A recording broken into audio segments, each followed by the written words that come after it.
Pass by reference mechanism. Reference simply एक alias है, एक अल्टरनेटिव नेम है for another variable.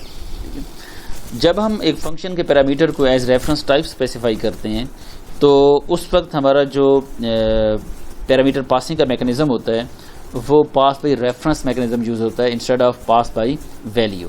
Pass by value में हमने ये देखा था कि जो हमारे पास ओरिजिनल वेरिएबल था उसकी एक कॉपी बनती थी और वो कॉपी असाइन हो जाती है to the variable in the function. लेकिन पास बाई रेफरेंस मैकेनिज्म के अंदर उसकी कॉपी नहीं बनती बल्कि एक ही मेमोरी लोकेशन के दो नेम्स बन जाते हैं, ठीक है। और जब हमारा एक लोकल वेरिएबल एक्सेस करने की कोशिश करेगा उस वैल्यू को तो बेसिकली वो डायरेक्टली जहाँ से फंक्शन कॉल हुआ था और वो जो वेरिएबल था जैसे मेन के अंदर वेरिएबल मौजूद था तो डायरेक्टली उस वैल्यू को एक्सेस कर रहा होगा। इसको स्पेसिफाई करने के लिए हम एपरसेंट यूज़ करते हैं एग्जाम्पल, यानी जब हम पैरामीटर में स्पेसिफाई करेंगे किसी फंक्शन के अंदर तो हम टाइप के साथ जब ये एपरसेंट लिखेंगे तो इसका मतलब है पास बाई रेफरेंस मैकेनिज्म होगा। इसकी एग्जांपल देखते हैं।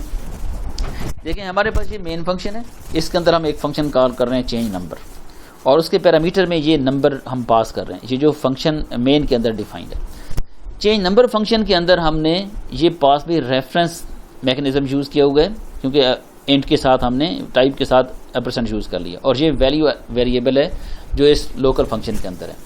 अब जब हम इसको यहाँ पे कॉल कर रहे हैं और ये स्पेसिफाई हमने किया हुआ है एज रेफरेंस, देखिए कॉल करते हुए कोई फ़र्क नहीं है, हम सिंपल वेरिएबल का नाम लिखेंगे। लेकिन चूँकि हमने इसको एज रेफरेंस मैकेनिज्म यूज़ किया हुआ है तो होगा क्या कि फॉर एग्जांपल ये नंबर वेरिएबल एक मेमोरी लोकेशन के अंदर स्टोर है, ठीक है, और उसकी वैल्यू 5 है। ये नंबर इस मेमोरी लोकेशन को पॉइंट कर रहा है तो ये जो वैल्यू वेरिएबल है it will also point two the same variable. यानी पिछले केस में क्या था पास बाई वैल्यू के केस में कि इसकी कॉपी बन जाती थी और वो कॉपी असाइन हो जाती थी इस वेरिएबल को। फिर जब फंक्शन के अंदर इसको हम यूज़ करते थे तो इसके अंदर कोई ऐसा यानी यहीं पे लोकल चेंज हो जाता और जो हमारे पास वेरिएबल था मेन के अंदर वो इफेक्ट इससे नहीं होता था।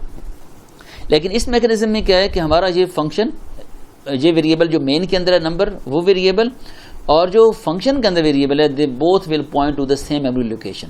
इस सूरत में अगर मैं कुछ चेंज करूंगा यहाँ पे लोकल फंक्शन के अंदर, फॉर एग्जांपल मैं ये +10 कर रहा हूँ तो इसकी वैल्यू 15 बनेगी तो वो 15 यहाँ पे बनेगी।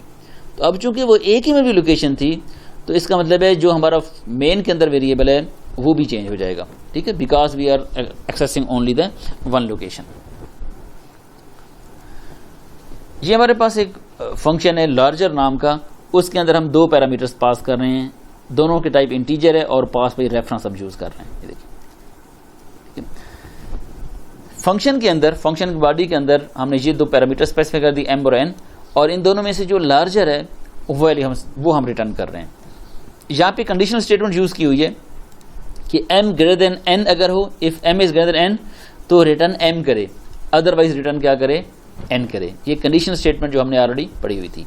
If m is greater than n तो रिटर्न m होगा, अदरवाइज रिटर्न n होगा, ठीक है। अब हम यहाँ पे देखें वैल्यू 1 में हमने 10 स्पेसिफाई किया हुआ है और वैल्यू 2 में हमने स्पेसिफाई किया हुआ 2। जब मैं इस फंक्शन को कॉल कर रहा हूँ लार्जर फंक्शन को तो मैंने सिर्फ इन वेरिएबल्स के नेम्स लिखे हैं वैल्यू 1 और वैल्यू 2। तो यहाँ पे कॉल करते हुए हमें कुछ भी नहीं करना, यानी यहाँ पे कॉल करते हुए हमें ये स्पेसिफाई नहीं करना, कॉल करते हुए वेरिएबल्स के नाम लिखेंगे। लेकिन चूंकि हमने प्रोटोटाइप के अंदर अपने डेफिनेशन के अंदर ये रेफरेंस स्पेसिफाई किए हुए है तो यहाँ पे पास बाई रेफरेंस मैकेनिज्म चलेगा। पास बाई रेफरेंस मैकेनिज्म में क्या होगा कि ये हमारे पास वैल्यू 1 वैल्यू 2 दो वेरिएबल्स हैं, इन्हीं दो लोकेशंस के दो अल्टरनेटिव नेम्स आ जाएंगे, यानी वैल्यू 1 का नाम एक अल्टरनेटिव नेम m होगा और वैल्यू 2 का अल्टरनेटिव नेम n होगा। अब जब हम इसको यहाँ पे अगर कुछ चेंज करना चाहेंगे तो वो अल्टीमेटली चेंज अफेक्ट करेगा जो वेरिएबल्स हैं मेन के अंदर। इसको एक दफ़ा एग्जीक्यूट करके देखते हैं, ठीक है। तो यहाँ पे हमने जब फंक्शन कॉल किया तो जो लार्जर वैल्यू होगी इनमें से वो आप देख सकते हैं कि इस वक्त लार्जर वैल्यू 20 है तो 20 डिस्प्ले हुई, और जब मैंने सी आउट वैल्यू 1 को किया तो वैल्यू 1 की वैल्यू जो 10 थी वही डिस्प्ले हो रही है, ठीक है। अब मैं मेन के अंदर इसको m को चेंज कर रहा हूँ, मैंने कर दिया m इज इक्वल टू 40। तो फिर जब रिटर्न होगा तो जारी बात है अब 40 रिटर्न होना चाहिए। और जब मैं यहाँ पे जैसे मैं कह रहा था कि वैल्यू 1 और m दोनों एक ही लोकेशन के नेम है, तो जहाँ यहाँ पे अगर मैं 40 चेंज कर रहा हूँ तो इसका मतलब यह है कि वैल्यू 1 की वैल्यू भी चेंज होनी चाहिए जो कि इस सूरत में डिस्प्ले होनी चाहिए 40। तो ये आप देखिए लार्जर वैल्यू भी 40 रिटर्न हुई क्योंकि यहाँ पे हमने m को 40 कह दिया था, और जब m ग्रेटर देन n कहा तो वो रिटर्न हो गया, हमें जो वैल्यू मिली वो भी 40 है।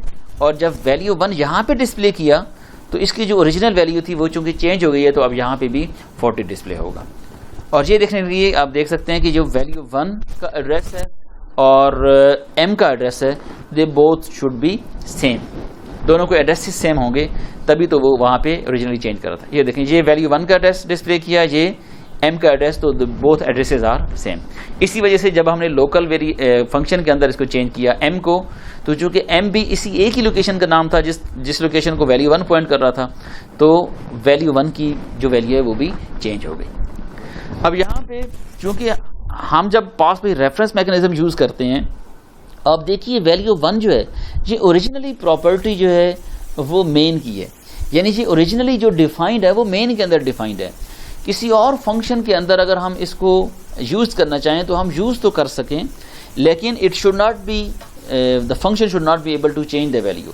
उसकी वजह क्या है? उसकी वजह यह है कि ये प्रॉपर्टी वैल्यू 1 मेन की है, ये मेन के अंदर डिफाइन किया हुआ। अगर मेन फंक्शन इस वैल्यू को चेंज करना चाहे तो वो तो चेंज कर ले, लेकिन जो हमारे पास फंक्शन है कोई और फंक्शन इस वैल्यू को चेंज ना करे। लेकिन हमने करना क्या होता है कि हमने इन वैल्यूज को यूज भी करना होता है, तो हम इस तरह से यानी रेफरेंस मैकेनिज्म को यूज भी करना है, लेकिन एट द सेम टाइम हमारा जो फंक्शन है वो इस वैल्यू को सिर्फ यूज करे लेकिन इसको चेंज ना करे।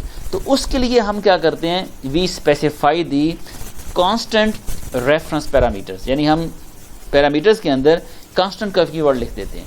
अब इससे होगा क्या? इससे ये होगा कि ये फंक्शंस के अंदर जो वेरिएबल्स थे हमारे पास, ये m और n जो को पॉइंट कर रहे थे बेसिकली टू दी वैल्यू 1 और वैल्यू 2, तो ये उसको यूज तो कर सकेंगे हम, लेकिन हम इसको चेंज नहीं कर सकेंगे। तो आप देख सकते हैं जैसे ही मैंने एक कांस्टेंट स्पेसिफाई किया तो यहाँ पे एरर आ गया कि expression must be a modify वाली वैल्यू, तो अब हम इस चेंज नहीं कर सकते। यानी हम जब रेफरेंस पैरामीटर पास करें तो हमें कांस्टेंट उनको स्पेसिफाई कर देना चाहिए, ताकि उस वैल्यू को हम फंक्शन के अंदर यूज तो कर लें, लेकिन उस वैल्यू को हम मॉडिफाई ना कर सकें।